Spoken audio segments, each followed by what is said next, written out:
Dante Rossi told me for the sixth time that he failed to draw a fortunate lot and could not marry me. He asked me to wait another year. I simply nodded calmly and said, okay. The words of persuasion seemed to catch in his throat. He stared at me in surprise. Cece, are you angry? He sighed and pulled me tightly into his arms. You know how luck works. Maybe next year, I'll finally draw it. I buried my head against his chest as tears streamed down my face. It doesn't matter anymore. If I had not overheard his conversation with Marco Valentino 2 hours ago, I would have foolishly believed that his failure to draw a fortunate lot for the past 6 years was truly just bad luck. However, I finally knew the truth. All of it was deliberate. For Livia Greco's sake, he had deceived me for 5 whole years. 5 years ago, Dante brought Livia back to the estate and personally arranged the finest accommodation for her.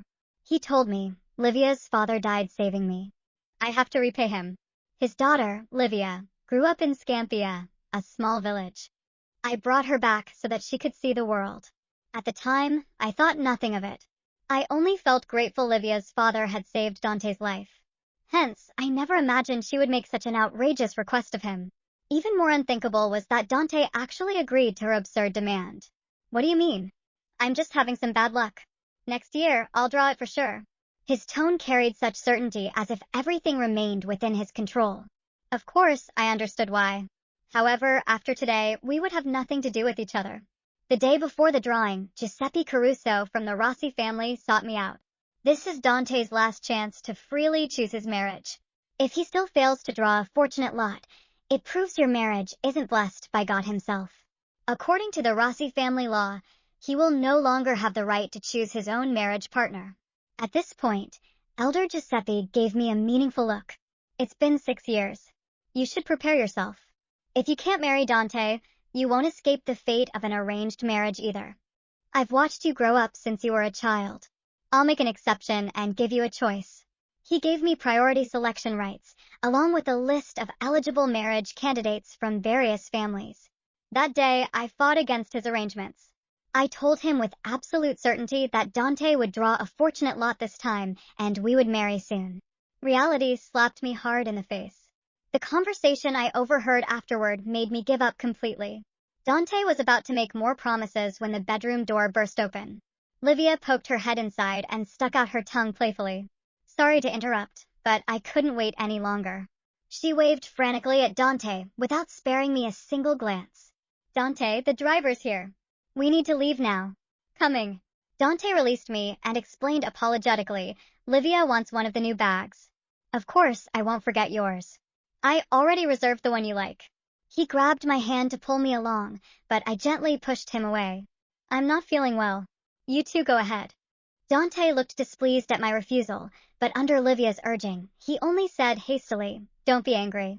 I'll bring your gift back. The words were directed at me, but his eyes never left Livia. They were filled with a tenderness he himself had not noticed. Watching the car disappear into the distance, I dialed Elder Giuseppe's number. I accept the arranged marriage you proposed. Unlike my fierce resistance before, I willingly accepted his arrangement this time. At the coffee shop we had agreed to meet, Elder Giuseppe gave me a list with a satisfied look on his face. Cece, I'm glad you've come around. These are the young men I've screened for you. They all have excellent looks and character. Pick whoever you like. I did not look at the list on the table.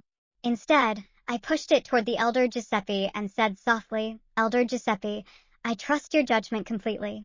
Please choose a family farthest from Nopalas. Elder Giuseppe stroked his beard and sighed gently. Think carefully. Once you decide, it can't be changed. You may never come back. The image of Dante looking at Livia surfaced in my mind. That concern and affection in his eyes could not be hidden. My heart ached, but my words came out gentle yet firm. I'm certain of my choice. Since he chose Livia, I would go somewhere he could never find me. After Elder Giuseppe left, I sat alone in the coffee shop, lost in thought. When I stood to leave, Dante pushed open the coffee shop door and walked in. Livia walked beside him, holding his arm. The two chatted and laughed like a couple deeply in love. Celia, what are you doing here? Dante looked up. His gaze met mine directly. He looked guilty as he pulled his arm free from Livia's grasp and strode toward me. I just bought you the newest bag. It's the only one in all of Nopalas. He happily pressed an exquisite gift box into my hands, looking proud. Livia suddenly covered her face. Her shoulders shook as she began to cry. I'm sorry. I know it's rude, but I really envy you, Celia. You get to own something so unique. Not like me. I can only ask for what everyone else gets. I know I don't deserve more.